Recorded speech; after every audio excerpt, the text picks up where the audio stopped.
Hello friends, सफल steps में आप सबका एक बार फिर स्वागत है। आज के सेशन में हम लोग चर्चा करने वाले हैं भारत के एक महत्वपूर्ण कानून के बारे में, जिसका नाम है निशुल्क और अनिवार्य बाल शिक्षा का अधिकार अधिनियम 2009, जिसे हम इंग्लिश में बुलाते हैं the right of children to free and compulsory education act 2009। सबसे पहले हम लोग इसके बारे में थोड़ी सी चर्चा कर लें। और बहुत आसान, बहुत सरल है, हम बिल्कुल सरल भाषा में इसको पढ़ेंगे। सबसे पहले तो हम लोग ये पढ़ें कि भारत 1947 में जब आज़ाद हुआ, तो आज़ादी के समय ही हमारे नेताओं ने बहुत सारे सपने देखे होंगे कि देश, भविष्य का देश कैसा होगा। और मैं ये कहता हूँ कि नेताओं ने कितने क्या, जब देश गुलाम था तो लोगों ने बहुत सपने देखे होंगे कि जिस दिन भारत आज़ाद होगा, हमारे आज़ाद भारत की तस्वीर बड़ी सुंदर होगी। सबके पास शिक्षा होगी, सबके पास अच्छा स्वास्थ्य होगा, सबके पास रहने को घर होगा, सब खुशहाल जीवन जिएंगे। लेकिन वास्तविकता इससे बहुत दूर है। और आज़ादी के कई वर्ष बीते, लेकिन बदहाली वैसे की वैसे ही रही। बीच में 1950 में जब हमारा संविधान आता है, तो संविधान ने सरकारों की कुछ जिम्मेदारियां तय कर दी। और संविधान सरकारों को नीति निर्देशक तत्वों के माध्यम से डायरेक्शंस देता है। संविधान उनको बताता है, निर्देशन करता है उनका, कि आपको जनता के कल्याण के लिए क्या क्या काम करने हैं। उसी में एक जगह लिखा हुआ था नीति निर्देशक तत्वों में कि भारत की सरकार की जिम्मेदारी है कि देश के सभी बच्चों को अनिवार्य और मुफ्त शिक्षा वो अवेलेबल करवाए, बिना पैसे के उनको अनिवार्य शिक्षा मिले। लेकिन जो चीज़ डायरेक्टिव प्रिंसिपल में, नीति निर्देशक तत्वों में लिखी होती है, उसको एज सच मानना सरकार के लिए कोई ऑब्लिगेशन नहीं होता, आवश्यक नहीं होता। तो आज़ादी के कई वर्ष बीत गए, लेकिन फिर भी देश के अंदर इलिटरेसी, या जिसको हम लोग बोलते हैं अनपढ़पन, वो वैसे का वैसे ही बना रह गया। साक्षरता की कमी देखने को मिली। जब साक्षरता की कमी को देखने के लिए मिला, तो दो तरह के लोग देश में निरक्षर पाए गए। कौन से दो तरह के लोग निरक्षर हैं? एक वो जिनकी अभी स्कूल जाने की उम्र है, जो अभी स्कूल जा सकते हैं। और एक वो जिनकी स्कूली शिक्षा की उम्र चली गई, मान लीजिए कि उनकी उम्र 25 साल हो गई, 30 साल हो गई, 40 साल हो गई। तो जो लोग एक स्कूल की उम्र के बाहर जा चुके हैं, उन लोगों के लिए सरकार ने साक्षरता मिशन चलाया। उस साक्षरता मिशन के अंदर प्रौढ़ शिक्षा के कार्यक्रम चलाए, कई तरह के, घर पे ही उनको बेसिक नाम लिखना सिखाना, ये सब कार्यक्रम चलाए गए। लेकिन चिंता का विषय है कि जो जनसंख्या शिक्षा से पुराने समय में वंचित रह गई, उनको हम शिक्षित कर रहे हैं, लेकिन जनसंख्या का वो हिस्सा, हमारे बच्चे जिनको आज स्कूल में जाना चाहिए, उनको एजुकेशन नहीं मिल रही। उसके लिए समाधान करना चाहिए। तो फाइनली सरकार ने हमारे कॉन्स्टिट्यूशन में, संविधान में 86वां संशोधन किया। और संविधान में संशोधन करके, और बच्चों की शिक्षा का अधिकार जो पहले नीति निर्देशक तत्वों में या डायरेक्टिव प्रिंसिपल में था, वहां से उठा के उसको मूल अधिकारों में आर्टिकल नंबर 21 या अनुच्छेद 21A के अंदर, 21 के अंदर शिफ्ट किया। अब हमारे भारत में अनिवार्य और मुफ्त शिक्षा का अधिकार बच्चों के लिए डायरेक्टिव प्रिंसिपल या नीति निर्देशक का हिस्सा नहीं, यह मौलिक अधिकार है। और मौलिक अधिकार की रक्षा आप सुप्रीम कोर्ट के माध्यम से करवा सकते हैं। तो अब हर बच्चा हक से मांग सकता है कि मुझे शिक्षा मिले और मुफ्त शिक्षा मिले। अब यहाँ पे इस कानून में हमें छोटी छोटी बातें पढ़नी है। सबसे पहली बात है कि ये कानून 26 अगस्त 2009 को पारित हुआ। पारित होने से मेरा मतलब है कि कानून बनाने की एक प्रक्रिया होती है। हर कानून सबसे पहले लोकसभा के अंदर एक प्रस्ताव के रूप में, विधेयक के रूप में, बिल के रूप में रखा जाता है। लोकसभा जब अनुमति दे देता है, तो लोकसभा की अनुमति के बाद में उसको राज्यसभा पे विचार विमर्श करने के लिए भेजा जाता है। जब राज्यसभा में उस पर विचार विमर्श हो जाते हैं, तो फिर प्रेसिडेंट या राष्ट्रपति के पास में उसे हस्ताक्षर करने के लिए भेजा जाता है। इस कानून के ऊपर 26 अगस्त 2009 को उस समय के जो तत्कालीन राष्ट्रपति थे, उन्होंने हस्ताक्षर किया। उस समय राष्ट्रपति श्रीमती प्रतिभा पाटिल हुआ करती थी। तो प्रतिभा पाटिल जी ने 26 अगस्त 2009 को इस पे साइन किए। लेकिन कानून जिस दिन राष्ट्रपति साइन करता है, उसी दिन भारत की भूमि का कानून बन जाता है। कई बार सरकारें उसको उस दिन से लागू करने की बजाय किसी अन्य डेट से लागू करती हैं। आप सभी लोगों ने एक नाम सुना है, ऑफिशियल गजट। ऑफिशियल गजट को हम हिंदी में बोलते हैं सरकार की अधिसूचना जारी करना। तो जो ऑफिशियल गजट होता है, कई बार सुनते हो ना गजटेड अधिकारी, वो वहीं से वर्ड निकला है। तो ये जो ऑफिशियल गजट है, इसके अंदर सरकार एक अधिसूचना जारी करती है और सरकार बताती है कि कानून किस दिन से लागू होगा।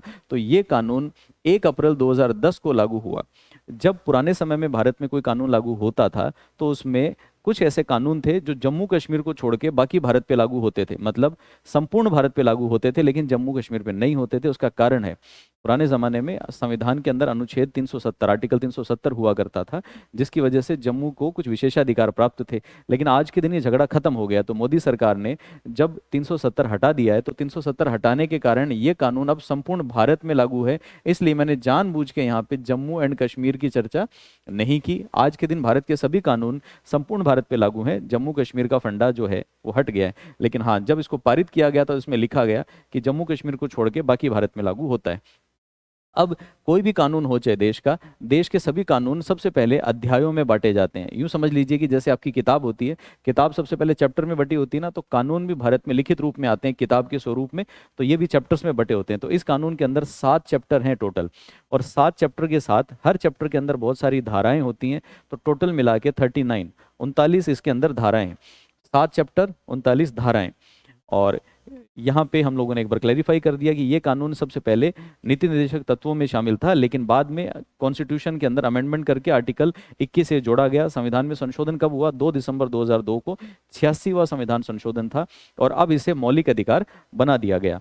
इस कानून का उद्देश्य क्या है? इस कानून का उद्देश्य देश के बालकों को, बच्चों को अनिवार्य, कंपलसरी और फ्री एजुकेशन दिलाना है। लेकिन कौन से बच्चों को? इस कानून में बच्चों की जो उम्र मानी गई है वो मानी गई है 6 से 14 साल। तो 6 साल से छोटे बच्चों को स्कूली शिक्षा के लिए योग्य नहीं माना जाता, छोटे माना जाता है। 14 साल से बड़े हो गए तो उनको माना जाता है कि वो स्कूल शिक्षा से बाहर हो गए।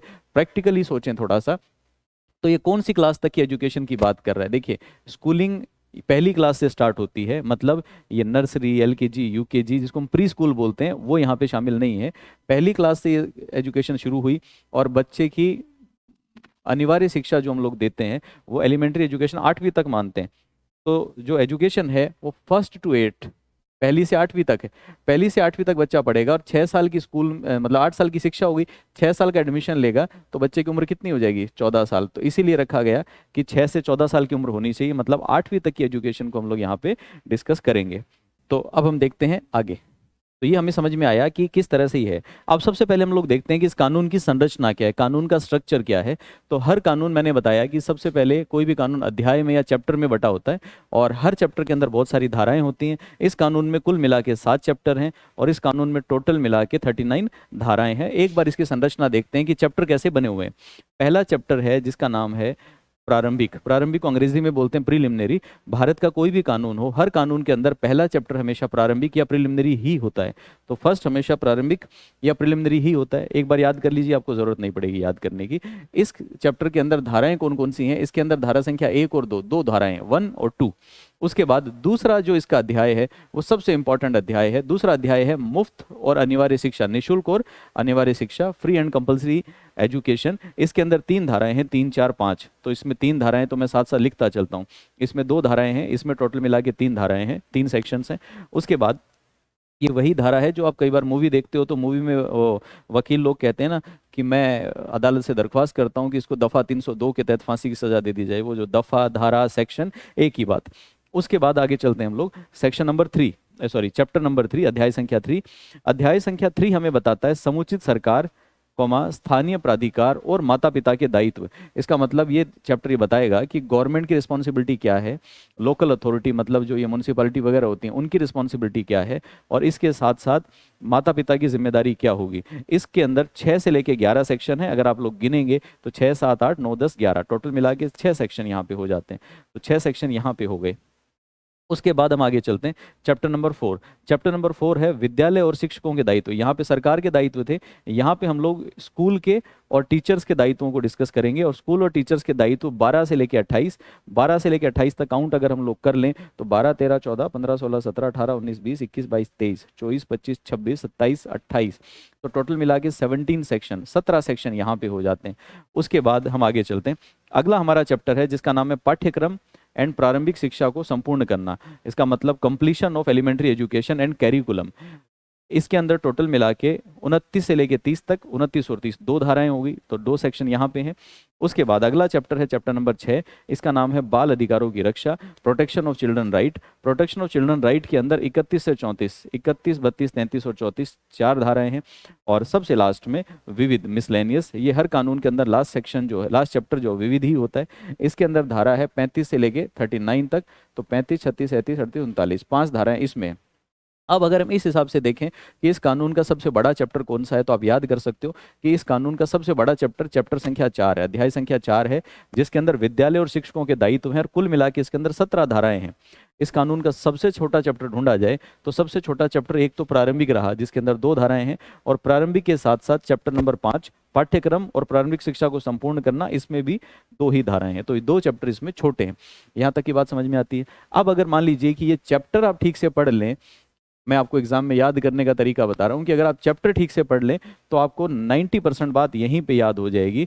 और ये जो मैंने यहाँ पे बनाया है ये आपको मिल जाएगा पीडीएफ। तो जब आप पीडीएफ ले लेंगे तो इसमें बाद में आप समरी की जगह इसको काम ले सकते हैं कि जब आप पढ़ेंगे अभी डिटेल में, लेकिन जब एग्जाम के लिए रिवाइज करना होगा तो रिवाइज करते समय इसी के सामने छोटा छोटा लिख लेंगे, तो ये जो एक पेज तैयार हो जाएगा आपका, इस एक पेज में आपको सब कुछ याद हो जाएगा। और इस चैप्टर में 2-3 क्वेश्चन देखने को मिलेंगे आपको। पूरा सिलेबस आपका अगर 30 नंबर का है तो 30 नंबर में अच्छी इंपॉर्टेंस इसको मिलेगी। आगे देखते हैं जरा। अगली चीज है, देखिए अब हम क्या करेंगे, एक एक धारा को पढ़ेंगे और एक एक धारा के प्रावधान देखेंगे कि उस धारा में क्या प्रावधान किया गया है। जो लीस्ट इंपॉर्टेंट होगी उसको छोड़ देंगे। तो सबसे पहले मैंने यहाँ पे लिखी धारा। धारा संख्या याद करनी है या नहीं करनी, देखिए कर लेनी चाहिए। अगर आप चाहते हैं कि 30 में से आपका एक नंबर भी इधर उधर ना हो, पूरे के पूरे यूं खरे के खरे नंबर आए, तो उस केस में तो आपको धारा याद करनी चाहिए। और अगर आप इस चीज़ के लिए तैयार हैं कि एक आध क्वेश्चन धाराओं का आ गया तो बलिदान दे देंगे, तो एक अलग बात है। तो धारा संख्या याद कर लेनी चाहिए, बहुत मुश्किल काम नहीं है।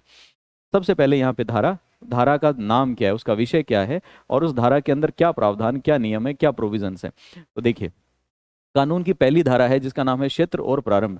क्षेत्र और प्रारंभ की धारा दो चीजें बताती है, कानून कौन से क्षेत्र में लागू होगा और कानून कब से प्रारंभ होगा। तो 1 अप्रैल 2010 से कानून लागू होगा, और कहाँ लागू होगा, संपूर्ण भारत में। और जम्मू एंड कश्मीर का मुद्दा पहले था लेकिन आज के दिन नहीं है, इसलिए आप याद रख सकते हैं कि ये शुरुआत में कानून जम्मू कश्मीर को छोड़ के लागू हुआ, अब तो ये हर जगह लागू होता है। इस कानून में जगह जगह एक शब्द यूज किया गया है, समुचित सरकार। समुचित सरकार का मतलब एप्रोप्रिएट गवर्नमेंट। इसका मतलब कानून ये कहता है कि जगह जगह लिखा होगा कानून में सरकार की जिम्मेदारी है, सरकार की जिम्मेदारी। तो सवाल पैदा होता है कि सरकार कौन सी। कुछ लोगों को लगेगा कि ये क्या बात हुई, सरकार तो भारत में एक ही है। नहीं, भारत में एक नहीं, भारत में कई सरकारें हैं। कैसे, हम लोग जानते हैं कि हमारे संविधान ने दोहरी सरकार की व्यवस्था की है। एक केंद्र सरकार जो सेंट्रल गवर्नमेंट जिसको बोलते हैं, पूरे भारत की एक, और उसके साथ हर राज्य की अपनी अपनी इंडिपेंडेंट गवर्नमेंट, स्वतंत्र सरकार है। इसके साथ भारत में कुछ केंद्र शासित प्रदेश हैं जिसको यूनियन टेरिटरी बोलते हैं, जैसे कि चंडीगढ़ हो गया। तो जो यूनियन टेरिटरी है इनकी अपनी सरकार है। इसलिए जब लिखा होगा कि सरकार की जिम्मेदारी है तो झगड़ा पैदा हो जाएगा। कौन सी सरकार की जिम्मेदारी है, राज्य की जिम्मेदारी है, केंद्र की जिम्मेदारी है। गहलोत साहब बोलेंगे मैं क्या करूं, केंद्र सरकार की जिम्मेदारी है, तो मोदी जी बोलेंगे मेरा लेना देना नहीं है, गहलोत जी जाने। तो ऐसा कॉन्फ्लिक्ट ना आए, इसलिए इस कानून में सरकार की परिभाषा दी गई। बहुत आसान है, सरकार हम किसे मानेंगे, आपको सिंपल ये देखना है कि स्कूल किसका है। अगर केंद्र सरकार का द्वारा चलाया गया कोई स्कूल है तो वहां पे सरकार का मतलब होगा केंद्र सरकार। अगर सरकार, राज्य सरकार कोई स्कूल चला रही है तो वहां पे सरकार का मतलब होगा राज्य सरकार। इसका मतलब अगर लिखा हो कि स्कूल के कमरे बनाना या स्कूल का मेंटेनेंस करना सरकार की जिम्मेदारी है, तो हम देखेंगे स्कूल किसकी है, केंद्र सरकार की है तो केंद्र की जिम्मेदारी है, राज्य सरकार की है तो राज्य सरकार की जिम्मेदारी है। अब केंद्र शासित प्रदेश जो होते हैं, यूनियन टेरिटरी, अगर उनका स्कूल हो तो उसमें जिम्मेदारी किसकी। भारत में दो तरह की यूनियन टेरिटरी हैं, ऐसी केंद्र शासित इकाइयां जिनके खुद की विधानसभा है तो वहां की सरकार की जिम्मेदारी है, और जहां पे विधानसभा नहीं है वहां पे केंद्र सरकार की जिम्मेदारी है। जैसे उदाहरण के लिए मान लीजिए कि जम्मू कश्मीर, सॉरी ये आपका दिल्ली है, तो दिल्ली है, दिल्ली के अंदर केंद्र शासित प्रदेश है, दिल्ली की खुद की विधानसभा है। अगर खुद की विधानसभा है तो वहां पे दिल्ली सरकार की जिम्मेदारी है, और जहां पे नहीं है वहां पे केंद्र सरकार की जिम्मेदारी होगी। उसके बाद ये कानून प्रावधान करता है, एक नाम लिखा हुआ है कानून में, कैपिटेशन फीस। कैपिटेशन फीस क्या होती है, कई बार प्राइवेट स्कूलों के बारे में, इनके बारे में आपने सुना होगा कि वो बच्चे को अगर आप स्कूल में एडमिशन कराना चाहते हैं तो माँ बाप अच्छी शिक्षा दिलाने के लिए बिल्कुल बेकाबू हो जाते हैं, बेताब हो जाते हैं कि भाई दुनिया का सबसे अच्छा स्कूल तो यही है, इसके अंदर एडमिशन दिलाना ही दिलाना है। स्कूल वाले मना कर देते हैं कि ना, हमारे यहाँ तो एडमिशन नहीं दे सकते हम, जगह नहीं है। फिर बाद में स्कूल वाले बोलते हैं कि ठीक है 5 लाख रुपए डोनेशन दो स्कूल को तो हम बच्चे का एडमिशन कर लेंगे। तो एडमिशन के नाम पे बच्चों से जो डोनेशन, सब्सक्रिप्शन, अनुदान, ये सब मांगा जाता है उसको हम कैपिटेशन फीस बोलते हैं। मतलब स्कूल की नॉर्मल शिक्षण फीस के अलावा जो भी लेंगे वो कैपिटेशन फीस कहलाएगा। अब इस कानून में जगह जगह शब्द यूज होगा चाइल्ड, बालक या बच्चा, तो हमें पढ़ना पड़ेगा कि बालक या बच्चा किसे बोलेंगे। इस कानून के हिसाब से बालक या बच्चा वो है जिसकी उम्र 6 साल से कम नहीं है, 14 साल से ज़्यादा नहीं है। तो 6 से 14 के बीच के लोग जो हैं वो बालक कहलाएंगे। कानून में एक शब्द यूज किया गया है जिसको बोला गया है पिछड़े वर्ग के बालक। ये पिछड़े वर्ग के बालक कौन से हैं, एक्चुअली कानून में तो डिसएडवांटेज ग्रुप यूज किया गया है, लेकिन मैंने आपकी अंडरस्टैंडिंग के लिए इसको पिछड़े वर्ग का बालक बोल दिया। पिछड़े वर्ग के बालक वो हैं जो या तो अनुसूचित जाति, जनजाति, इनसे बिलोंग करते हैं, या फिर मान लीजिए कि धर्म के आधार पे, संप्रदाय के आधार पे, लिंग के आधार पे, शिक्षा के आधार पे, किसी भी आधार पे अगर वो सामाजिक कारणों से प्रभावित हैं, समाज की मुख्य धारा से नहीं जुड़ पाए, तो वो सारे के सारे हमारे लिए यहाँ पे पिछड़े वर्ग के या डिसएडवांटेज ग्रुप के बच्चे कहलाएंगे। एक शब्द यहाँ पे यूज किया गया, दिव्यांग बालक। दिव्यांग बालक वो है जो किसी प्रकार की अपंगता से ग्रसित है। अब वो अपंगता अलग अलग हो सकती है, डॉक्टर सर्टिफाई करते हैं। उसके बाद कानून में जगह जगह शब्द यूज हुआ है, अनिवार्य शिक्षा। अनिवार्य शिक्षा का मतलब क्या है? एलिमेंट्री एजुकेशन का मतलब क्या है? प्रारंभिक शिक्षा का मतलब है पहली से आठवीं, तो इसको अनिवार्य शिक्षा भी बोल दो और इसी को प्रारंभिक शिक्षा भी बोल दो। तो प्रारंभिक शिक्षा कौन सी कहलाएगी? पहली क्लास से लेके आठवीं तक। आठवीं के बाद उच्च शिक्षा हो गई, आठवीं से पहले की प्री स्कूल होती है। कानून मेनली पहली से आठवीं की बात करता है। उसके बाद कानून में कई बार ये लिखा जाएगा कि अभिभावक की जिम्मेदारी है, गार्डियन की जिम्मेदारी है। तो गार्जियन कौन होगा? गार्जियन या तो बच्चे को जन्म देने वाले माता पिता, या माता पिता के अलावा कोई ऐसा व्यक्ति जो बच्चे का ध्यान रखता है, वो हमारे लिए गार्जियन कहलाएगा। इसके साथ इस कानून की बड़ी इंपॉर्टेंट बात, स्कूल। जगह जगह स्कूल का नाम होगा कि स्कूल की जिम्मेदारी है, स्कूल की जिम्मेदारी है। तो स्कूल कौन कौन से हो सकते हैं, कानून ने डिफाइन किया। ये कानून बताता है कि स्कूल 4 प्रकार के हो सकते हैं। 4 प्रकार के कौन कौन से? एक तो सरकारी स्कूल हो सकते हैं गवर्नमेंट के, दूसरा हो सकता है प्राइवेट स्कूल। प्राइवेट स्कूल 2 प्रकार के होते हैं। एक वो प्राइवेट स्कूल है जिसको सरकार की तरफ से कोई अनुदान या ग्रांट नहीं मिलता। एक वो प्राइवेट स्कूल है जो है तो प्राइवेट लेकिन गवर्नमेंट उसको अनुदान देती है। तो ऐसे प्राइवेट स्कूल, निजी का स्कूल जिनको कोई अनुदान नहीं मिलता, ऐसे जिनको अनुदान मिलता है, 2 कैटेगरी हो गई। एक यहाँ पे लिखा हुआ है विशिष्ट श्रेणी के स्कूल। ये विशिष्ट श्रेणी के स्कूल कौन से हैं? Specified category of school. तो स्पेसिफाइड कैटेगरी के अंदर इस तरह के स्कूल आते हैं, जैसे नवोदय हो गया आपका, तो नवोदय, केंद्रीय विद्यालय, इस तरह के जो स्कूल हैं वो स्पेशल कैटेगरी स्कूल कहलाते हैं। यहाँ तक हम सारी की सारी जो चीजें पढ़ रहे थे, पिछले पेज से चलते हैं, सभी की धारा कौन सी थी? 2। तो आप एक यहीं पे मैं आपको याद करा देता हूँ, याद कर लीजिए। परीक्षा में अगर सवाल आए कि इसकी परिभाषा किस धारा में दी गई है, किसी भी चीज की परिभाषा, परिभाषा शब्द आते ही आंसर करना धारा संख्या 2। सारी परिभाषाएं हमेशा धारा संख्या 2 में ही होती हैं। तो हर कानून में, इसमें नहीं, हर कानून में परिभाषा की धारा 2 होती है। धारा संख्या 2 टिक करें, आपका जवाब बिल्कुल सही जाएगा। उसके बाद कानून की बड़ी इंपॉर्टेंट चीज है धारा संख्या 3। धारा संख्या 3 ध्यान से पढ़नी है। सेक्शन 3 है निःशुल्क और अनिवार्य शिक्षा। यही इस कानून का मूल मंत्र है, उद्देश्य भी यही है। तो ये धारा कहती है कि 6 से 14 साल के सभी बच्चों को 8वीं तक की जो एजुकेशन, 8वीं तक की, पहली से 8वीं तक की, पहली से 8वीं तक की एजुकेशन नियर बाय स्कूल में, पड़ोस के स्कूल में मिले और मुफ्त मिले। ये इस कानून का मुख्य उद्देश्य है। और इसके साथ साथ कोई ऐसे बच्चे जो विशिष्ट विकलांगता से ग्रसित हैं, जिनकी विकलांगता का प्रतिशत बहुत ज़्यादा है, उनके लिए कानून कहता है कि उनके लिए घर पे शिक्षा की व्यवस्था भी करवाई जा सकती है, वो राज्य सरकार पे डिपेंड करता है। तो इंपॉर्टेंट बात हमें याद करनी पड़ेगी, एजुकेशन कहाँ से कहाँ तक? पहली क्लास से 8वीं तक सबके लिए फ्री। और कंडीशन क्या है? स्कूल घर के पास होना चाहिए। ऐसे नहीं कि भारत बच्चा राजस्थान में पढ़ता है, आपने बोला कि ठीक है हमने तो स्कूल बना दिया, दिल्ली में वहाँ ले जाके फ्री में पढ़ा लो। वो शिक्षा देना नहीं है, वो शिक्षा से वंचित करना है। तो घर के पास में होना चाहिए। कितना पास होना चाहिए वो रूल अभी हम लोग पढ़ेंगे। उसके बाद अगला क्वेश्चन, अगला जो धारा है वो है धारा संख्या 4। धारा संख्या 4 है बालक बालिकाओं को आयु के आधार पर कक्षा में प्रवेश। ये क्या चीज़ है? हम लोगों ने पढ़ा कि नॉर्मल पैटर्न तो ये बनता है कि बच्चा 6 साल की उम्र में, 6 साल की उम्र में स्कूल जाए, पहली क्लास में एडमिशन दे दें उसको, जब तक 14 साल का नहीं हो तब तक 8वीं में पढ़ाएं, 8वीं तक करा के और उसको बोलेंगे इसकी एलिमेंट्री एजुकेशन, प्रारंभिक शिक्षा पूरी हो गई। लेकिन कई बार ऐसा हो सकता है कि बच्चे का स्कूल में एडमिशन नहीं हुआ, बच्चा 6 साल का हो गया, एडमिशन नहीं कराया, अब धीरे धीरे आपने एडमिशन नहीं कराया लेकिन बच्चे की उम्र तो बढ़ रही है, तो बच्चे की उम्र बढ़ते बढ़ते 10 साल हो गई, 10 साल का बच्चा है, अभी तक स्कूल गया ही नहीं। अगर आज उसको स्कूल में डालेंगे तो आज स्कूल में डालने पे अब उसको पहली क्लास में डाला जाए तो औरों से बड़ा हो जाएगा और उसकी स्कूल शिक्षा पूरे होते होते समय लगेगा। तो ये धारा कहती है कि नहीं, ऐसा मत करो, उस बच्चे को स्कूल में लाओ। स्कूल के जो हेडमास्टर हैं, स्कूल के जो प्रिंसिपल है, वो चेक करेंगे कि बच्चे की उम्र अभी कितनी है, 10 साल है, 10 साल के हिसाब से कौन सी क्लास में होना चाहिए था। 6ठे साल में अगर वो पहली कक्षा में आता तो 10 साल का वो चौथी कक्षा में आ जाना चाहिए। तो हम उसको पहली क्लास में एडमिशन नहीं देंगे, सीधा चौथी क्लास में एडमिशन देंगे। तो बच्चे की उम्र के हिसाब से जो सही क्लास बनती है उसको वहां एडमिशन दिया जाएगा। 2 तरह के बच्चे हैं, वो जो स्कूल के दरवाजे गए ही नहीं, या फिर जो स्कूल गए तो थे लेकिन बीच में पढ़ाई छोड़ दी। तो अगर पढ़ाई छोड़ भी दी तो फिर से, जैसे किसी बच्चे ने दूसरी में स्कूल छोड़ दी, 3 साल घर बैठा रहा, तो अब हम उसको दूसरी में एडमिशन नहीं देंगे, सीधा 5वीं से शुरू कराएंगे। और क्योंकि ये बच्चे बहुत आगे से शुरू कर रहे हैं तो जो पीछे की पढ़ाई छूट गई उनके लिए सरकार विशेष व्यवस्थाएं करेगी। तो इसको हम लोग नाम देते हैं कि ये बालक बालिकाओं को आयु के आधार पर कक्षा में प्रवेश देना। अब यहाँ पे एक दिक्कत है, मान लो कि कोई बच्चा इस तरह से स्कूल में एडमिट कराया गया, और इस तरह से मतलब जो पहले स्कूल नहीं गया, लेटर ऑन हमने इसको स्कूल में एडमिट करा दिया, देरी से वो स्कूल गया, देरी से स्कूल जाने के बाद में हो सकता है कि उसकी उम्र 14 क्रॉस कर गई, मतलब 7वीं क्लास में पहुंचा, 14 साल का हो गया, 8वीं और पढ़ाएंगे तो 15 साढ़े 15 साल का हो जाएगा। तो ये कानून कहता है कि अगर 14 साल से ज़्यादा का भी हो गया ना बच्चा, तब भी उसकी मुफ्त शिक्षा जारी रहेगी, 8वीं तक तो उसको फ्री पढ़ाना ही है। तो मैं उम्मीद करता हूँ कि यहाँ तक की बात आपको समझ में आई होगी। अब देखते हैं आगे। अगली जो हमारी धारा है वो है धारा संख्या 8।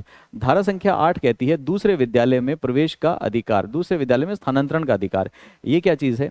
मान लीजिए कि कई बार एक बच्चा एक स्कूल में पढ़ता था और वो स्कूल 6ठी क्लास तक 5वीं क्लास तक थी, 5वीं के बाद में है ही नहीं, और अब बच्चा जो है वहाँ से ट्रांसफर लेके ऐसे स्कूल में जाना चाहता है जहाँ पे 8वीं तक की पढ़ाई पूरी कर सके, और स्कूल का इंचार्ज, स्कूल का प्रिंसिपल, हेडमास्टर वो उसकी डिग्री लिए, टीसी लिए बैठा है और ट्रांसफर सर्टिफिकेट जारी नहीं कर रहा उसको कि नहीं नहीं मैं नहीं देता, वो इधर टीसी नहीं दे रहा। दूसरी स्कूल में जाके जब बच्चा 6ठी क्लास में एडमिशन लेना चाहता है तो वो कहते हैं कि बिना टीसी के एडमिशन नहीं देंगे। दूसरा, कई बार ये होता है कि बच्चे के माता पिता का या बच्चे का किसी कारण से एक शहर से दूसरे शहर, एक राज्य से दूसरे राज्य में ट्रांसफर हो जाता है, तो जब वो वहाँ जाएंगे तो नए स्कूल में एडमिशन लेना पड़ेगा। बच्चे के माता पिता पहले जयपुर रहते थे, जयपुर से जोधपुर चले गए तो ट्रांसफर कराना पड़ेगा, पुराने स्कूल से टीसी निकलवानी पड़ेगी, नए स्कूल के अंदर टीसी देनी पड़ेगी, नॉर्मल प्रक्रिया है। लेकिन कई बार स्कूल के जो संचालक हैं, स्कूल के जो प्रबंधक हैं, प्रिंसिपल हैं, हेडमास्टर हैं, वो टीसी देने में आनाकानी करते हैं। इसलिए ये धारा कानून में बनाई गई कि अगर मान लीजिए कि कोई बच्चा 8वीं तक की स्कूल दूसरी चेंज करना चाहता है या फिर उसके माता पिता का किसी का ट्रांसफर हो गया वो जाना चाहता है, तो दूसरे स्कूल में जाके एडमिशन लेना भी बच्चे का अधिकार है, उससे उसे वंचित नहीं किया जा सकता। और जो स्कूल का इंचार्ज या हेडमास्टर है, अगर उसको तत्काल प्रभाव से टीसी जारी करनी है, अगर उसने जारी नहीं की तो हम उसके खिलाफ अनुशासनात्मक कार्रवाई करेंगे, मतलब डिसिप्लिनरी एक्शन लेंगे, केस चला देंगे उसके ऊपर। और इसके साथ साथ अगर नई स्कूल की भी जिम्मेदारी तय कर दी गई कि बच्चा कहीं पे आया, आपने बच्चे से टीसी मांगी और बच्चे ने बोला कि मेरी स्कूल से टीसी जारी नहीं हुई, तो टीसी ना होने के कारण आप उसको एडमिशन से मना नहीं करेंगे, उसको एडमिशन देना ही पड़ेगा। तो टीसी ना होने पे प्रवेश से मना नहीं किया जा सकता, इंपॉर्टेंट। उसके बाद अगला है धारा संख्या 6। धारा संख्या 6 है समुचित सरकार और लोक प्राधिकरण द्वारा विद्यालय की स्थापना। ये धारा ये कहती है कि देखिए, स्कूल स्थापित कौन करेगा? या तो गवर्नमेंट करेगी या फिर लोकल अथॉरिटी करेंगी, पंचायत समिति, नगर निगम, नगर पालिका। स्कूल की स्थापना निकटतम स्थान पे होनी चाहिए। और कब से कब तक होनी चाहिए? 2009 में ये कानून आया, तो कानून में लिखा गया कि कानून लागू होने के 10 साल, 2010 में कानून लागू होता है, 10 साल बढ़ा लो 2013, 10 साल के अंदर अंदर स्कूल बन जानी चाहिए। तो जहाँ पे रिहायशी इलाके हैं, जहाँ पे बच्चे रहते हैं, रिहायशी इलाकों में प्राइमरी स्कूल घर के 1 से 1.5 किलोमीटर के दायरे में होनी चाहिए। और जो सेकेंडरी स्कूल है, उच्च माध्यमिक विद्यालय जिसको हम बोलते हैं, वो 2 से 2.5 किलोमीटर की रेंज में होना चाहिए। ये गवर्नमेंट की जिम्मेदारी है। उसके बाद इस अनिवार्य शिक्षा के लिए खर्चा होगा, क्योंकि बच्चों को तो पैसे नहीं ले रहे हैं हम, बच्चों को तो बोल रहे हैं पहली से 8वीं तक फ्री पढ़ाएंगे, लेकिन सरकार के तो पैसे लगेंगे, मास्टरों के तो पैसे लगेंगे, वो पैसे कौन देगा? तो धारा संख्या 7 ये बताती है कि ये पैसे सरकार आपस में बांटेगी। हम लोग देखेंगे कि अगर पूर्वोत्तर राज्य, नॉर्थ ईस्ट के स्टेट हैं, जैसे कि ये आपके सिक्किम, अरुणाचल प्रदेश वगैरह, ये हैं, तो यहाँ पे 90-10 के अनुपात में खर्चा उठाया जाएगा। 90-10 का अनुपात का मतलब है केंद्र सरकार 100 में से 90 रुपए देगी और 10 रुपए देगी राज्य सरकार। लेकिन नॉर्थ ईस्ट को छोड़ के, पूर्वोत्तर राज्यों को छोड़ के बाकी कहीं का भी केस है तो केंद्र और राज्य में ये पैसा 60-40 के अनुपात में भुगतान होगा। केंद्र सरकार 60 रुपए खर्च करेगी 100 में से, और 40% करेगी राज्य सरकार। और ये इस अनुपात पे रिसर्च करने के लिए एक कमेटी भी बनी थी जिसका नाम था बोरडिया कमेटी। तो बोरडिया कमेटी इस संबंध में बनी थी और उन्होंने ये सुझाव दिया था। तो मैं उम्मीद करता हूं कि यहाँ तक की बात आपको समझ में आई होगी। सबसे पहले हल्का सा लास्ट क्लास का रिवीजन कर लेते हैं। शिक्षा के अधिकार अधिनियम के अंदर अभी तक हम लोग ये पढ़ चुके हैं कि ये कानून 2009 में 26 अगस्त को पारित हुआ था, 1 अप्रैल 2010 को संपूर्ण भारत में लागू कर दिया गया। 7 अध्याय और 39 सेक्शंस इस कानून में है। और इस कानून को लाने से पहले मतलब संविधान जब ओरिजिनल हमारा बना था तो उस समय ये शिक्षा का अधिकार बेसिकली नीति निर्देशक तत्वों में या डायरेक्टिव प्रिंसिपल्स में इंक्लूडेड था। लेकिन बाद में संविधान में 2002 में 86वां संशोधन किया गया, संशोधन करके इसको मूल अधिकारों में जोड़ दिया गया। और हमारे कॉन्स्टिट्यूशन का आर्टिकल कौन सा है? 21A 21 के, तो 21A में इसको मूल अधिकार में, मौलिक अधिकार में जोड़ दिया गया। ये कानून बेसिकली 6 से 14 साल के बच्चों के लिए मुफ्त, निशुल्क और अनिवार्य शिक्षा की व्यवस्था करता है कि बेसिक एजुकेशन, एलिमेंट्री एजुकेशन सबको मिलनी चाहिए। उसके बाद हम लोगों ने पढ़ा कि इस कानून के अंदर कौन कौन से अध्याय हैं और उसमें धारा संख्या क्या है, जिसका उद्देश्य था आपको धाराएं याद कराना, और मैं उम्मीद करता हूं आपने याद कर ली होगी। एक बार यहाँ पे फिर से चेक कर लेते हैं। हम लोगों ने सबसे पहले पढ़ा कि पहली धारा थी क्षेत्र और प्रारंभ। 1 अप्रैल 2010 को ये कानून लागू हुआ, संपूर्ण भारत में लागू हुआ। जम्मू कश्मीर में लागू होगा या नहीं, आज के दिन ये आउट ऑफ क्वेश्चन है, क्योंकि आज के दिन भारत का हर कानून जम्मू कश्मीर पे लागू है। 370 सरकार के द्वारा हटा दिया गया है। फिर हमने परिभाषा पढ़ी थी कि समुचित सरकार क्या होती है, कैपिटेशन फीस क्या है। इंपॉर्टेंट परिभाषा, इस कानून में बालक कौन है, 6 से 14 साल की आयु वाले। उसके बाद हमने पढ़ा था कि पिछड़े वर्ग के बालक किसे बोलेंगे, दिव्यांग किसे बोलेंगे। अनिवार्य शिक्षा का मतलब क्या है, इंपॉर्टेंट है। अनिवार्य शिक्षा का मतलब क्या था, पहली से 8वीं तक। और उस प्रकार फिर हम आगे बढ़ते बढ़ते और पहुंच चुके थे सेक्शन नंबर 7 तक पढ़ चुके थे। हम लोगों ने पढ़ा था कि निकटतम विद्यालय में निःशुल्क और अनिवार्य शिक्षा सबको देनी है। बालक बालिकाओं को उम्र के हिसाब से क्लास में परीक्षा प्रवेश देना है। अगर कोई स्कूल जाने की उम्र में स्कूल नहीं जा पाया, लेट एडमिशन लेता है, तो उसको पहली क्लास में नहीं बिठाना, उसकी उम्र के हिसाब से जो सूटेबल क्लास है उसमें बिठाना है। क्लास में बैठने लायक हो, इसलिए उसको एक्स्ट्रा ट्रेनिंग देनी है। जब भी कोई दूसरे स्कूल में ट्रांसफ़र की मांग करे तो उसको ट्रांसफ़र दे देना है। टीसी नहीं देने पर भी उसका एडमिशन हो जाएगा। टीसी नहीं देने पे जो इंचार्ज है उसके ऊपर अनुशासनात्मक कार्रवाई होगी। और फिर हम लोगों ने पढ़ा था कि जो लोक प्राधिकरण या सरकार है वो घर के पास में प्राथमिक विद्यालय 1.5 किलोमीटर के दायरे में और उच्च माध्यमिक विद्यालय जो 2.5 किलोमीटर के दायरे में स्थापित करेगी। एक हम लोगों ने पढ़ा था कि शिक्षा के अधिकार के संबंध में जो खर्चा आएगा वो केंद्र और राज्य बांटेंगे, 60-40 नॉर्मल स्टेट में और नॉर्थ ईस्ट में 90-10। यहाँ तक की बात हम लोग पढ़ चुके थे। इसके बाद अब हम लोगों को पढ़ना था आगे, तो ध्यान से पढ़िए, बहुत इंपॉर्टेंट आसान सा कानून। और इसके जब आप क्वेश्चन सॉल्व करेंगे तो आपको पता चलेगा कि आप हर क्वेश्चन कर पा रहे हैं। कंडीशन ये है कि एक क्लास को आप कम से कम 2 बार देखें। हम लोग जानबूझ के क्लास की ड्यूरेशन जो है वो छोटी रखते हैं, 5 घंटे की क्लास नहीं करते, बोरिंग हो जाती है। तो 15 मिनट, 20 मिनट, आधे घंटे की क्लास होती है। 2 बार चला के देखें। 2 बार चला के देखते ही आपको चीज़ें अच्छे से याद हो जाएंगी। ज़रूरत होगी नहीं तीसरी बार देखने की, बट जितनी बार आप ज़्यादा देखेंगे उतनी बार आपकी रिवीजन होगी, चीज़ें याद होंगी। आइए देखते हैं ज़रा। धारा संख्या 8, सेक्शन नंबर 8 है समुचित सरकार के दायित्व, ड्यूटीज ऑफ अप्रोप्रिएट गवर्नमेंट, कि सरकार की ड्यूटी क्या क्या है। अब देखिए, कुछ चीज़ें ऐसी होती हैं जिनको याद करने की नेसेसिटी नहीं होती, आप अपने आप कॉमन सेंस के साथ सोच सकते हैं। सरकार के दायित्व क्या क्या होंगे। पहला दायित्व है मुफ्त और अनिवार्य शिक्षा देना, क्योंकि इस कानून का मेन उद्देश्य वही है और इस कानून में सबसे बड़ा जिम्मेदार सरकार ही है। तो सरकार को सभी को मुफ्त और अनिवार्य शिक्षा की व्यवस्था करनी है। भवन उपलब्ध कराने हैं, स्कूल की बिल्डिंग उपलब्ध करानी है, स्कूलों में शिक्षक हों ये इंश्योर करना है, शिक्षकों को प्रॉपर समय में ट्रेनिंग मिले वो सरकार को देना है। और इसके साथ साथ बच्चों का एनरोलमेंट स्कूल में हो, बच्चे स्कूल तक आएँ, ये सरकार को सुनिश्चित करना है। इसके लिए सरकार प्रयास करेगी। उसके बाद अगला सवाल आता है कि लोक प्राधिकरण के कर्तव्य क्या हैं। धारा संख्या 9, जो सरकार के कर्तव्य हैं वही लोक प्राधिकरण के भी कर्तव्य होते हैं। तो लोक प्राधिकरण, पंचायत समिति, नगर पालिका, नगर निगम सेम कर्तव्य होंगे। मुफ्त और अनिवार्य शिक्षा देना, भवन शिक्षकों की उपलब्धता, शिक्षक प्रशिक्षण, बच्चों की उपस्थिति सुनिश्चित करना, तो यही होंगे। इसके साथ में उनको एक एडिशनल ड्यूटी दी गई है, वो है कि उनके एरिया में, उनके क्षेत्र में जो विद्यालय आते हैं उन सब की मॉनिटरिंग और कंट्रोलिंग, उनका पर्यवेक्षण और नियंत्रण करना, ये भी लोक प्राधिकरण के कर्तव्य हैं। उसके बाद कर्तव्य सिर्फ स्कूल के और सरकार के ही थोड़ी है, कर्तव्य तो माता पिता या संरक्षक के भी होंगे। तो पेरेंट्स और गार्डियन की भी ड्यूटी है, और इसके साथ साथ जो स्कूल के टीचर्स हैं उनकी भी कुछ ड्यूटी होगी। पेरेंट्स की ड्यूटी क्या है, पेरेंट्स की ड्यूटी है कि बच्चों को अनिवार्य शिक्षा के लिए या तो अपने स्तर पे प्राइवेट स्कूल में भेजें, और अगर वो प्राइवेट स्कूल में नहीं शिक्षा दिला सकते तो बच्चों को सरकारी स्कूल तक भेजें, सो दैट उनकी अनिवार्य शिक्षा और मुफ्त शिक्षा उनको दी जा सके। तो उनका कर्तव्य है बच्चों को स्कूल में भेजना। इसके बाद एक यहाँ पे धारा संख्या 11 जोड़ी गई है। धारा संख्या 11 है प्री स्कूल एजुकेशन के बारे में। प्री स्कूल एजुकेशन क्या होती है, आम भाषा में जिसको प्ले स्कूल बोल दिया जाता है। तो नॉर्मली पुराने ज़माने में पैटर्न ये था कि बच्चे का एडमिशन सीधा पहली क्लास से ही होता था और पहली से बच्चा पढ़ना शुरू करता था। लेकिन अब मॉडर्न ज़माना है, तो हम लोग पहली क्लास से पहले बच्चे को प्री स्कूल के अंदर या प्ले स्कूल के अंदर एडमिशन करा देते हैं। किंडर गार्टन भी बोलते हैं, तो किंडर गार्टन में एडमिशन करा देते हैं, जिसमें पहले साल बच्चा जाता है तो हम बोलते हैं वो प्ले स्कूल में गया, प्ले ग्रुप में गया। फिर प्ले ग्रुप के बाद में हम बोलते हैं कि अब जो हमारा बच्चा है वो नर्सरी, एलकेजी में, फिर यूकेजी में, ऐसे 3 साल उसको वहाँ पे भेजा जाता है। तो play group, nursery, LKG, UKG, वो प्री स्कूल एजुकेशन कहलाती है, जिसमें बच्चे को बेसिकली स्कूल में जाने योग्य बनाया जाता है। बच्चे को स्कूल एटिकेट सिखाए जाते हैं, सारी चीज़ें। तो सरकारी सिस्टम के अंदर बच्चा पहली क्लास में जाएगा तो वो 6 साल के बाद ही जाएगा।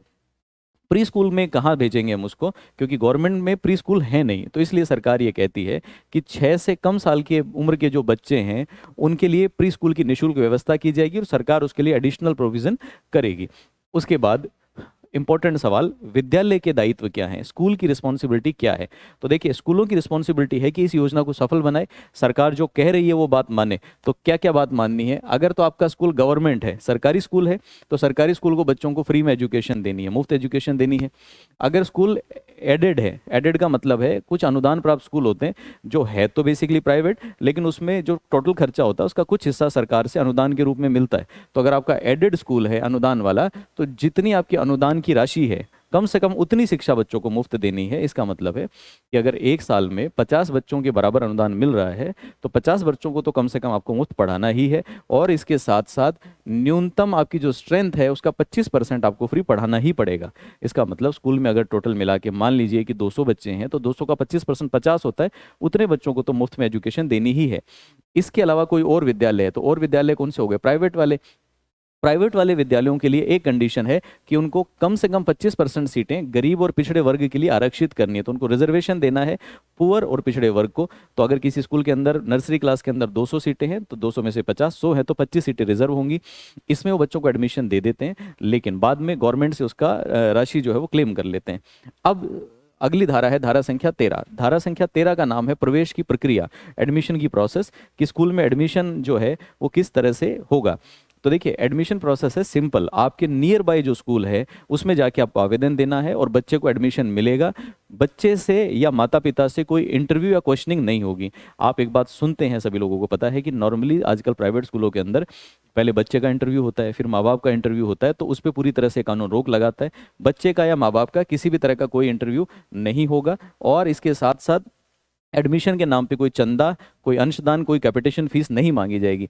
अगर किसी स्कूल ने मांगी तो जितनी फीस मांगोगे उसके 10 गुना आपको जुर्माना देना पड़ेगा। सपोज करिए कि बच्चे को 1 लाख रुपए कैपिटेशन फीस के लिए बोला गया है एडमिशन के लिए, तो उसे 1 लाख का 10 गुना कर लीजिए, 10 लाख रुपए आपसे जुर्माना वसूलेंगे। अगर माँ बाप का या किसी का इंटरव्यू लिया तो 25,000 रुपये आपके ऊपर पेनल्टी लगा देंगे, और अगर दोबारा पकड़े गए तो 50,000 रुपये की पेनल्टी लगेगी। उसके बाद अगला आता है प्रवेश के समय दस्तावेज। एडमिशन जब हम स्कूल में लेते हैं तो दो केस हैं। पहला तो आप फ्रेश स्कूल में एडमिशन ले रहे हैं, नए स्कूल में एडमिशन लेते समय आपको जन्म प्रमाण पत्र चाहिए होता है, और जब कोई बच्चा ट्रांसफर करा के दूसरे स्कूल में आता है तो वहाँ पे टीसी चाहिए होती है, मतलब ट्रांसफर सर्टिफिकेट चाहिए होता है। तो ये धारा ये कहती है कि अगर किसी बच्चे के पास प्रमाण पत्र नहीं है तो प्रमाण पत्र ना होने के कारण किसी भी बच्चे को प्रवेश में नहीं मना किया जाएगा, सबको एडमिशन मिलेगा। तो किसी के पास आयु का, जन्म का प्रमाण पत्र ना हो तब भी उसको एडमिशन मिलेगा। प्रवेश की अवधि। प्रवेश की अवधि का मतलब है कि मान लो प्रवेश अवधि आपने रखी कि जुलाई तक एडमिशन होंगे, फिर आपने टाइम बढ़ा दिया कि जुलाई के बाद में अगस्त तक हम एडमिशन ले लेंगे, डिलेड एडमिशन ले लेंगे। उसके बाद भी कोई बच्चा आता है तो उसको मना नहीं किया जाएगा। इसका मतलब बच्चे को हर हाल में स्कूल में एडमिशन लेना है। फिर है पूर्ण प्रारंभिक शिक्षा अनिवार्य। ये क्या चीज़ है? ये पॉइंट ये कहता है कि अगर किसी बच्चे को स्कूल में एडमिशन मिल गया है तो किसी भी कीमत पे जब तक उसकी प्राइमरी एजुकेशन, एलिमेंट्री एजुकेशन पूरी नहीं हो जाती उसको स्कूल से निकाला नहीं जाएगा। उसके बाद बड़ी इंपॉर्टेंट धारा, इसको ठीक से याद कर लीजिए, धारा संख्या 17। धारा संख्या 17 पूरी तरह से रोक लगाती है किसी भी प्रकार का शारीरिक या मानसिक उत्पीड़न बच्चे का नहीं होगा।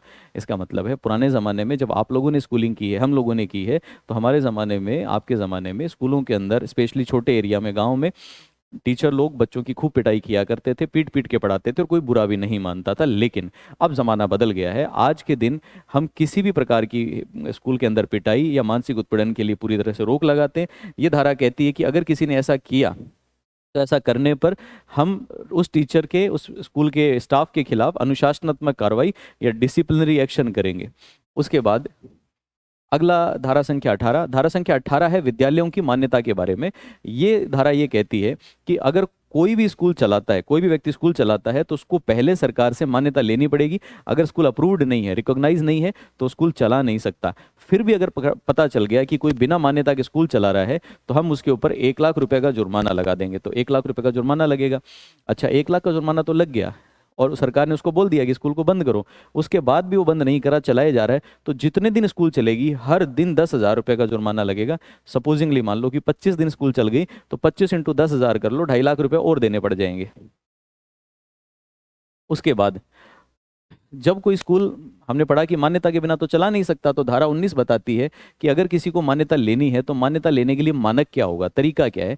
तो मान्यता लेने के लिए गवर्नमेंट ने, आपके एग्जाम के लिए ज़रूरी नहीं है, गवर्नमेंट ने रूल बना रखे हैं कि मान्यता लेने के लिए स्कूल का एरिया, क्षेत्र कितना होना चाहिए, स्कूल के अंदर कमरे कितने होने चाहिए, स्कूल का प्ले ग्राउंड कितना होना चाहिए, स्कूल के अंदर टॉयलेट्स कितने होने चाहिए, तो सारी सुविधाएं होंगी तभी मान्यता मिलेगी। तो विद्यालय भवन का पूरा निर्माण हो जाना चाहिए, विद्यालय की स्थापना को 3 साल हो जाने चाहिए, खेल मैदान होना चाहिए, अलग अलग टॉयलेट, मेल फीमेल, बालिका और बालक के अलग अलग टॉयलेट होने चाहिए, वहाँ पे एक ऑफिस होना चाहिए, एक छोटी मोटी रसोई होनी चाहिए, मिड डे मील के लिए चाहिए होती है, लाइब्रेरी या पुस्तकालय होना चाहिए, चार दीवारी बनी होनी चाहिए, पीने के पानी की पूरी व्यवस्था होनी चाहिए। तो ये सब चीज़ें चेक होती हैं, चेक होने के बाद ही मान्यता दी जा सकती है।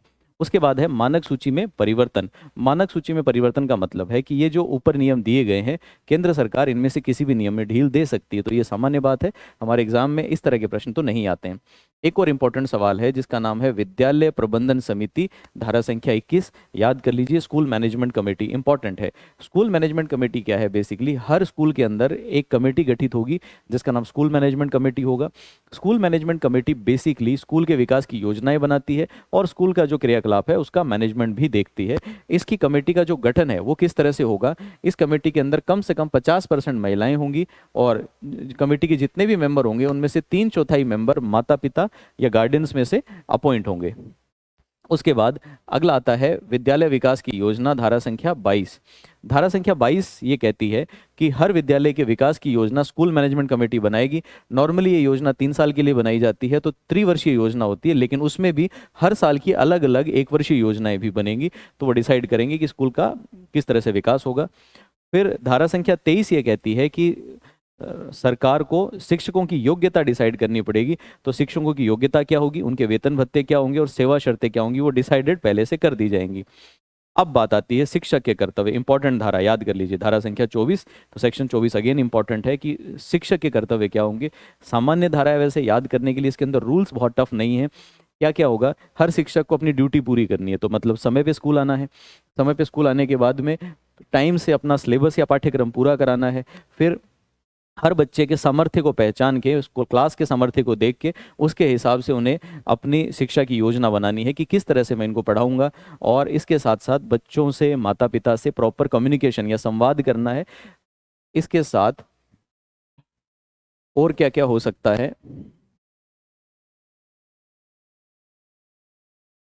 और क्या क्या हो सकता है इसके अलावा, एक और हो सकता है कि कुछ शिक्षक ऐसे हैं जिनके पास में पहले से जो शिक्षा होनी चाहिए, जो उनका यूँ समझिए योग्यता होनी चाहिए, वो नहीं है, तो वो भी उनको बोला गया कि वो उनको जल्द से जल्द हासिल कर लेनी है। अगर कोई शिक्षक पूरी बात नहीं मानता है तो उसके खिलाफ अनुशासनात्मक कार्रवाई होगी। लेकिन जब किसी के खिलाफ अनुशासनात्मक कार्रवाई होती है तो भारत का कानून ये कहता है कि जिस आदमी के ऊपर पेनल्टी लगने वाली है, जुर्माना लगने वाला है, दंड मिलने वाला है, तो उसको सुनवाई का हक होना चाहिए, तो उसको अपनी बात रखने का हक होगा। उसके बाद अगला धारा है धारा संख्या 25, छात्र और शिक्षक का अनुपात। आपको याद करने की जरूरत नहीं है। क्वेश्चन ये है कि जैसे ही अधिनियम लागू होगा, अधिनियम लागू होने के 6 माह के भीतर सरकार डिसाइड कर देगी कि टीचर स्टूडेंट रेशियो क्या होना चाहिए, मतलब 10 बच्चों पे एक टीचर होना चाहिए, 20 बच्चों पे एक होना चाहिए, हमारे लिए इंपॉर्टेंट नहीं है। रिक्त पद, हर स्कूलों के अंदर, सरकारी स्कूलों में विशेषता एक बात सुनने को मिलती है कि वहाँ पे बच्चे तो हैं कुछ स्कूलों में, कुछ स्कूलों में तो बच्चे नहीं है, कुछ में बच्चे हैं लेकिन वहाँ पे टीचर नहीं है, क्योंकि टीचर्स की पोस्ट खाली पड़ी है। तो ये धारा गवर्नमेंट को मैंडेट करती है कि किसी भी स्कूल के अंदर 10% से ज़्यादा पद खाली नहीं होने चाहिए। 10% यूँ हो सकते हैं कि कोई रिटायर हो गया, कुछ हो गया, लेकिन 10% से ज़्यादा पद वैकेंट नहीं होने चाहिए। एक बड़ा चैलेंजिंग काम है धारा संख्या 27, जिसका नाम है शिक्षक के गैर शैक्षणिक कार्य। नॉर्मली ये देखने को मिलता है और इस चीज़ को लेकर टीचर कम्युनिटी के अंदर बड़ा रोष भी रहता है कि जब भी सरकार को कुछ भी काम कराना होता है तो टीचर्स को लगा दिया जाता है वहाँ पे। जैसे चुनाव होने वाले हैं तो इलेक्शन ड्यूटी के अंदर सारे टीचर लग जाते हैं, अगर जनगणना करनी है तो जनगणना में उनको भेज दिया जाता है, कोई और कैंपेनिंग करनी है तो उसमें लगा दिया जाता है। तो ये जो धारा है ये पूरी तरह से रोक लगाती है, कानूनी रोक लगती है कि कोई भी शिक्षक जनगणना, आपदा राहत, कहीं पे कोई आपदा आ गई, नेचुरल कैलेमिटी आ गई, बाढ़ भूकंप आ गया उसमें, या निर्वाचन, इन 3 चीज़ों के अलावा किसी भी गैर शैक्षणिक कार्य में नहीं लगाया जाएगा। तो टीचर बस अपने स्कूल का काम करेगा, इसके अलावा ये 3 काम कर सकता है। धारा संख्या 27 इंपॉर्टेंट है। धारा संख्या 28 ये कहती है कि स्कूल के जितने भी टीचर होंगे वो किसी भी प्रकार की प्राइवेट ट्यूशन या प्राइवेट शिक्षण का कार्य नहीं करेंगे। उसके बाद अगला सवाल आता है धारा संख्या 29, प्रारंभिक शिक्षा का पाठ्यक्रम। तो ये तो बेसिकली क्या है, सरकार के लिए एक तरह से निर्देश है कि गवर्नमेंट, राज्य सरकार को प्राथमिक शिक्षा का पाठ्यक्रम क्या होगा उसको पहले डिसाइड करना है, और डिसाइड करके और उसको लागू करवाना है, और इसकी अधिसूचना जारी करनी है, नोटिफिकेशन जारी करनी है। जो कौन करेगा, एजुकेशन अथॉरिटी करेगी। अब हमारे इस में राजस्थान के बारे में सोचें तो राजस्थान में इसके लिए जो नोडल एजेंसी बनाया गया है वो है राजस्थान राज्य शैक्षिक एवं प्रशिक्षण संस्थान उदयपुर को। तो वो डिसाइड करता है कि प्राइमरी एजुकेशन का पाठ्यक्रम क्या होगा।